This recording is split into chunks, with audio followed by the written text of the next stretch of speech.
আজকে আমাদের জাতীয় মাছ ইলিশের একটি মজাদার রেসিপি আপনাদের মাঝে শেয়ার করব। নমস্কার, বাঙালিয়ানা হিসেবে সবাইকে স্বাগতম। চলুন দেখি কিভাবে তৈরি করেছি। সব সময় তো আমরা বিভিন্নভাবে ইলিশ মাছ খেয়ে থাকি, তবে এইভাবে ইলিশ মাছটা সত্যি ভীষণ মজাদার। তো চলুন কিভাবে তৈরি করেছি দেখি। এখানে আমি দুটো ইলিশ মাছ নিয়েছি। তো এদিকগুলো কাটার পালা, এখন এগুলো কাটা হচ্ছে। আর এই মাছটা আমি রান্না করব আমড়া দিয়ে।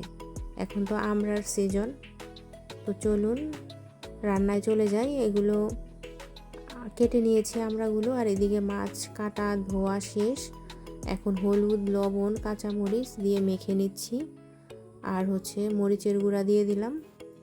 এবার সবগুলোকে ভালোভাবে মেখে নিচ্ছি, মেখে কিছুক্ষণের জন্য রেখে দিব। এদিকে আমি কড়াই বসিয়ে দিয়েছি। কড়াইতে তেল দিয়ে দিলাম সর্ষে ফোড়ন। এই মাছটা রান্না করতে সবসময় সরিষা ফোড়নটা দিলে ভালো একটা ফ্লেভার আসে। তো এখন ফোড়নের মধ্যে মাছ দিয়ে দিলাম। এখন এই দেওয়ার সাথে সাথেই বারবার নেড়ে দিব যাতে মাছটা ভেঙে না যায়।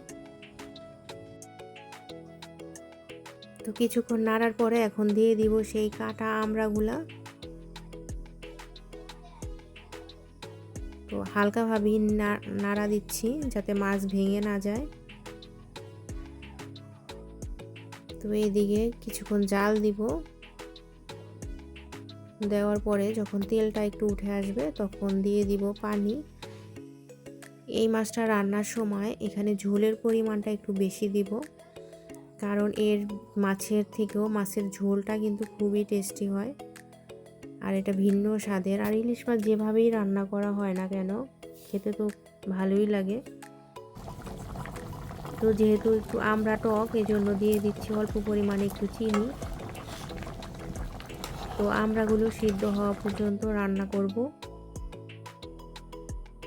আর লবণটাও দেখব যে ঠিক হয়েছে কিনা।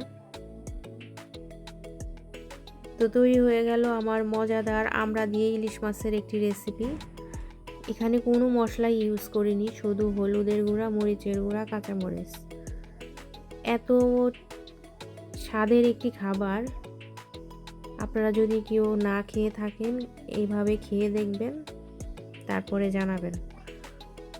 এটা অসাধারণ একটা খাবার।